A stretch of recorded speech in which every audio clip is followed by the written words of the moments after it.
Hi hello, ഇന്ന് നമുക്കൊരു travel video കാണാം. തമ്മയിൽ കണ്ടപ്പോൾ തന്നെ നിങ്ങൾക്ക് മനസ്സിലായിട്ടുണ്ടാവും ഇന്നത്തെ വീഡിയോ എന്താണെന്ന്. എൻ്റെ ആദ്യത്തെ ഒരു ഇൻ്റർനാഷണൽ ഫ്ലൈറ്റ് ആയിരുന്നു ഇത്.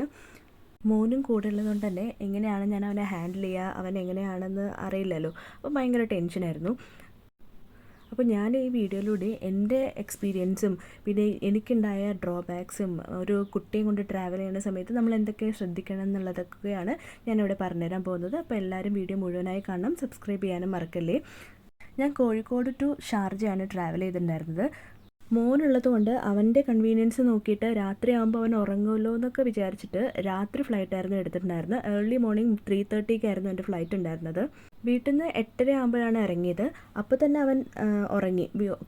കാറിൽ കയറി അപ്പോൾ തന്നെ ഉറങ്ങി. എയർപോർട്ട് എത്തുന്ന വരെയും അവൻ ഉറങ്ങി. അപ്പോൾ അവൻ്റെ ഏകദേശം ഉറക്കമെല്ലാം അതോടുകൂടി കഴിഞ്ഞിട്ടുണ്ടായിരുന്നു. നമ്പർ 1 എന്ന് വെച്ചാൽ മാക്സിമം നമ്മൾ കുട്ടികളെ ഉറക്കാതെ നോക്കുക. മാക്സിമം അവരെ കളിച്ച് എൻഗേജ്ഡ് ആക്കി വെക്കാൻ നോക്കുക. മാക്സിമം അവരെ ഉറങ്ങാതെ നോക്കുക. അങ്ങനെ ബാഗ് വെയിറ്റ് നോക്കുന്ന സമയത്ത് നമ്മൾ ഇവിടെ നിന്ന് കറക്റ്റ് വെയിറ്റ് ആയിട്ടാണ് പോയത്. പക്ഷേ എന്താണെന്നറിയില്ല, അവിടെ എത്തിയപ്പോൾ അത് വെയിറ്റ് ഇംബാലൻസ് ആണെന്ന് പറഞ്ഞ് കുറേ വെയിറ്റ് ബാഗേജിലേക്കും ഹാൻഡ് ലഗേജിലേക്കും അങ്ങോട്ടും ഇങ്ങോട്ടും മാറ്റലും പിടിക്കലും, അതും ഇവനെയും മോനെയും കൊണ്ട് ഒറ്റയ്ക്ക് കുറച്ച് കഷ്ടമായിരുന്നു ആ സമയത്ത്. അപ്പോൾ മാക്സിമം നിങ്ങൾ പോകുന്ന സമയത്ത് വെയിറ്റ് എല്ലാം കറക്റ്റാക്കി ഹാൻഡ് ലഗേജ് മാക്സിമം കുറച്ചിട്ട് വേണം പോകാൻ. എനിക്ക് ഭയങ്കര ഹാൻഡ് ലഗേജ് ആയിരുന്നു. അതുകൊണ്ട് എനിക്ക് മോനെയും ലഗേജും ഒക്കെ കൂടി മാനേജ് ചെയ്യാമെന്ന് പറഞ്ഞാൽ ഭയങ്കര കഷ്ടമായിരുന്നു ആ സമയത്ത് എനിക്ക്. അത് കഴിഞ്ഞ് എമിഗ്രേഷൻ്റെ അവിടെ ഒരു വലിയ ക്യൂ തന്നെ ഉണ്ടായിരുന്നു. അവിടെ മോനെ എടുത്ത് ഹാൻഡ് ലഗേജും മാനേജ് ചെയ്ത് ഭയങ്കര കഷ്ടമായിരുന്നു. ക്യൂ എല്ലാം കഴിഞ്ഞ് എമിഗ്രേഷൻ്റെ അവിടെ എത്തിയപ്പോൾ ആ സാറ് പറയാ, എന്തിനാ ക്യൂ നിന്നത്, നേരെ വരായിരുന്നില്ലേന്ന്. അതിന് മുന്നേ വരെ ഞാൻ ആളുടെ മുന്നിൽ തന്നെയാണ് ക്യൂ നിന്നത്.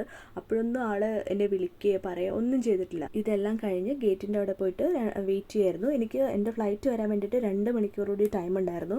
അപ്പോൾ ആ സമയത്ത് ഞാൻ സത്യം പറഞ്ഞാൽ സ്വർഗം കണ്ടു എന്ന് വേണമെങ്കിൽ പറയാം. എന്താണെന്ന് വെച്ചാൽ മോൻ്റെ ഉറക്കം എല്ലാം കാറിൽ വെച്ച് കഴിഞ്ഞു. പിന്നെ അവൻ ആകെ ഫുൾ ഫോമായിട്ടിരിക്കുകയാണ്. ഫുള്ള് കളിയും ഓടലും ചേച്ചിമാരെ കാണുമ്പോൾ കെട്ടിപ്പിടിക്കലും മുമ്പ് കൊടുക്കലും അങ്ങനെ ഫുൾ അവൻ്റെ പുറകിൽ ഓടൽ തന്നെയായിരുന്നു. ഒരു നിമിഷം പോലും ഇരുന്നിട്ടില്ല. അങ്ങനെ ഫ്ലൈറ്റ് അനൗൺസ് ചെയ്തു. ഫ്ലൈറ്റ് വന്നു. ഞങ്ങൾ ഫ്ലൈറ്റിൽ കയറി. എനിക്ക് സെൻട്രൽ സീറ്റ് ആയിരുന്നു ഉണ്ടായിരുന്നത്. 2 സൈഡും 2 ചേട്ടന്മാരായിരുന്നു. കയറി പാടെ തന്നെ അവന് പാല് വേണമെന്ന് പറഞ്ഞ് ഒരേ വാശി പിടിക്കലും കരയിലായിരുന്നു. ടേക്ക് ഓഫ് ആവണ വരെ ഞാൻ മാക്സിമം അവനെ പിടിച്ച് നിർത്തിയിട്ട് പിന്നെ ഞാൻ ഒന്നും നോക്കിയില്ല, ഫീഡ് ചെയ്യാൻ തുടങ്ങി. ഇത് കണ്ടിട്ട് എയർ ഹോസ്റ്റസ് 2 സൈഡും എൻ്റെ 2 സൈഡിൽ ഇരിക്കുന്ന ആൾക്കാർക്ക് വേറെ സീറ്റ് കൊടുത്തിട്ട് അവരെ അങ്ങോട്ട് മാറ്റി എനിക്ക് കംഫർട്ടബിളായിട്ട് ഫീഡ് ചെയ്യാനുള്ളൊരു സിറ്റുവേഷൻ ഒരുക്കി തന്നു.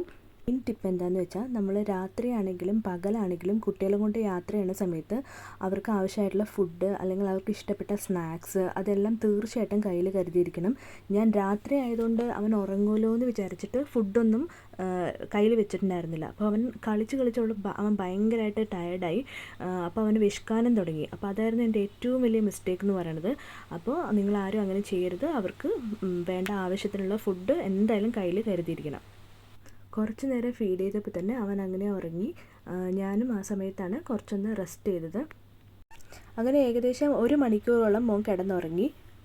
വിശപ്പും ക്ഷീണവും എല്ലാം കൊണ്ട് അവൻ പിന്നെയും ഉണർന്ന് കരയാനും വാശി പിടിക്കാനും ഒക്കെ തുടങ്ങി. രാത്രി ആയതുകൊണ്ട് തന്നെ എല്ലാവരും ഉറങ്ങണ ഒരു ടൈമായിരുന്നു. എയർപോർട്ട് എത്തുന്ന വരെ എനിക്ക് ടെൻഷനായിരുന്നു. ഫസ്റ്റ് ടൈം ഫ്ലൈ ആണ് മോർണിംഗ് കൊണ്ട്. പക്ഷേ സത്യത്തിൽ അതിനുശേഷം ഞാൻ മറന്നുപോയി. ടെൻഷൻ അടിക്കണം എന്ന കാര്യം തന്നെ ഞാൻ മറന്നുപോയി എന്ന് വേണമെങ്കിൽ പറയാം.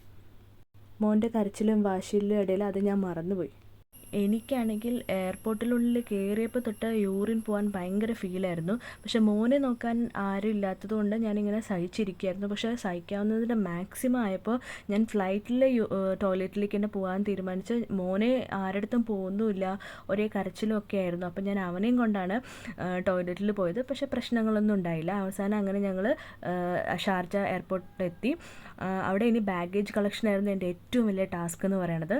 മോനാണെങ്കിൽ താഴെ നിൽക്കാൻ പോലും സമ്മതിക്കുന്നുണ്ടായിരുന്നില്ല. ഞാൻ മാക്സിമം അവനെ താഴെ നിൽക്കുക, 1 മിനിറ്റ് എന്ന് പറയുമ്പോൾ അവൻ സമ്മതിക്കുന്നുണ്ടായിരുന്നില്ല. ആ വലിയ ബാഗിനെ എടുത്ത് താഴെ വയ്ക്കാനോ ഒന്നിനും എനിക്ക് പറ്റുന്നുണ്ടായിരുന്നില്ല. ഒരാൾ പോലും ഹെൽപ്പ് വേണമെന്ന് പോലും ചോദിക്കുന്നുണ്ടായിരുന്നില്ല. പക്ഷേ ഓരോരുത്തരുടെ തിരക്കായിരിക്കും, ഞാൻ ആരെയും കുറ്റം പറയുന്നില്ല. പക്ഷേ ഭയങ്കര ഒരു ടാസ്ക് ആയിരുന്നു. മാക്സിമം നമ്മൾ പോണ സമയത്ത് മാക്സിമം ലഗേജ് കുറയ്ക്കാൻ നോക്കുക. കാര്യം കുട്ടികളായതുകൊണ്ട് അവരുടെ ഓരോ സമയത്തും ഓരോ മൂഡായിരിക്കും. നമുക്ക് അവരെങ്ങനെയാണ് ബിഹേവ് ചെയ്യാമെന്ന് നമുക്ക് പറയാൻ പറ്റില്ല. ഇതൊക്കെയായിരുന്നു മോനെയും കൊണ്ട് ഞാൻ ഒറ്റയ്ക്ക് ഒരു ഇൻ്റർനാഷണൽ ട്രാവൽ ചെയ്ത സമയത്ത് എനിക്കുണ്ടായിരുന്ന എക്സ്പീരിയൻസസ്. ഇപ്പോൾ ഇത് ആർക്കെങ്കിലും യൂസ്ഫുൾ ആവുമെന്ന് ഞാൻ വിചാരിക്കുന്നു. വിചാരിക്കുന്നു. ഞാൻ ഇതുപോലെ കുറച്ച് വീഡിയോസ് എല്ലാം റെഫർ ചെയ്തിട്ടാണ് പോയിട്ടുണ്ടായിരുന്നത്. ഓരോരുത്തർക്കും ഓരോ എക്സ്പീരിയൻസ് ആയിരിക്കുമല്ലോ. അപ്പോൾ എനിക്ക് ഇങ്ങനെയായിരുന്നു. എനിക്ക് അത്ര വലിയ സുഖമുള്ള എക്സ്പീരിയൻസ് ഒന്നും ആയിരുന്നില്ല, കുറച്ച് കഷ്ടമായിരുന്നു.